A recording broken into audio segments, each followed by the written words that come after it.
Hi friends, मैं doctor Arun Kumar, homeopathy physician. आज हम चर्चा करेंगे हेमोरॉइड्स के बारे में, जिसको कॉमनली हम लोग पाइल्स के नाम से जानते हैं। और ये एक वेस्कुलर स्ट्रक्चर है एनल कैनाल का। जब ये नॉर्मल होता है तो ये कुशन का काम करता है और स्टूल को कंट्रोल करने का काम करता है।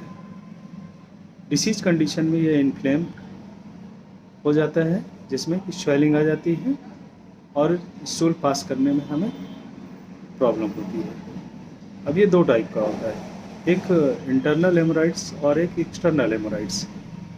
तो जो इंटरनल हेमोराइड्स है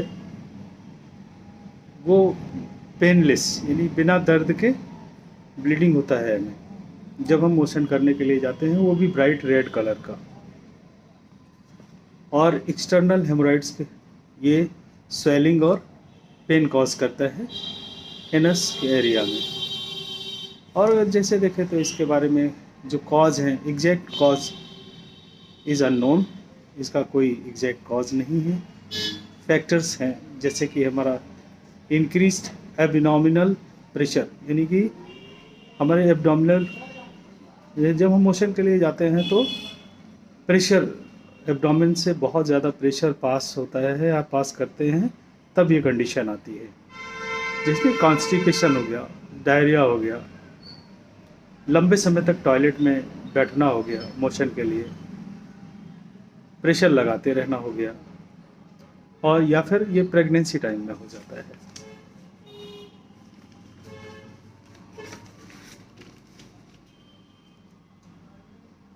डाइट, अब जैसे कि अब इसको कंट्रोल करने के लिए हम लोग क्या कर सकते हैं।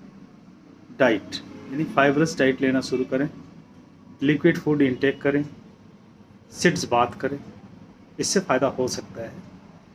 और होम्योपैथी कॉज के बारे में अगर बात करें तो स्ट्रेस, मेंटल स्ट्रेस होना चाहिए। और जैसे कि होता है ना, मेंटल स्ट्रेस तो है ही है, और एंगर सप्रेस, मुझे किसी के ऊपर गुस्सा आया और वो मैं निकाल नहीं पाया, उसकी वजह से भी मुझे मेंटल स्ट्रेस हो सकता है। माइजर, कंजूस लोगों को ये बीमारी ज़्यादा होती है। सेडेंटरी लाइफ जीने वाले लोग, आरामदायक ज़िंदगी, कुछ करना नहीं है, खाना है और पड़े रहना है। नाइट वॉचिंग वाले लोगों को भी ये प्रॉब्लम हो सकता है। जो लंबे समय तक ग्रीफ, दुख झेल रहे हैं, उनको भी ये दिक्कत हो सकती है। जैसे कि बिजनेस फेल्योर से भी हमारा मेंटल स्ट्रेस बढ़ता है, इसके कारण भी हो सकता है। अब हम ट्रीटमेंट की बात करें तो lachesis, crotalus horridus, kreosotum, merc sol, aesculus, collinsonia, sulphur. अगर ब्लीडिंग बहुत तेज़ हो रहा है और हम ब्लीडिंग को रोक नहीं पा रहे हैं, इसके लिए बहुत शानदार मेडिसिन है टेरिविनथिना। मदर टीचर में इसको इस्तेमाल करें। 25-25 ड्रॉप दिन में 3 बार पीना है, आधे कप पानी में मिला करके। दोस्तों, जैसा कि ये सब कुछ हमने बता दिया आपको, अब जो है देखेंगे कि होम्योपैथी मेडिसिन एक साथ हम लोग ये सारी मेडिसिन इस्तेमाल नहीं करेंगे। सिम्टम के आधार पे ही ये मेडिसिन इस्तेमाल होती हैं। जैसा कि मैं फिर से कहूँगा कि किसी होम्योपैथी फिजिशियन की राय ले लें। आपके आसपास जो भी हो, अगर किसी से राय मशविरा नहीं हो पाता है तो मुझे मैसेज कर सकते हैं, और मेरे पेज को फॉलो कर लीजिए, सब्सक्राइब कर लीजिए मेरे चैनल को, ताकि आगे भी हम दूसरे वीडियोज़ आपको देते रहें। Thank you.